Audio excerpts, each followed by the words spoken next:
I mean, I think, in my opinion, I really wish that I studied more harder so that I could go on cadet. It's like now I'm regretting that thing.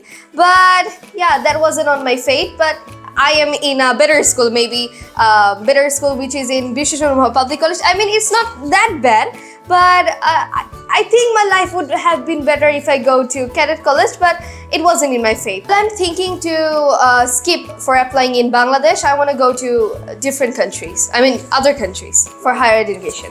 Like, I want to go to Australia. I will try for Australia or many renowned universities. Like, I don't have any, vast knowledge about that, but I'm saying what I listen from the elders.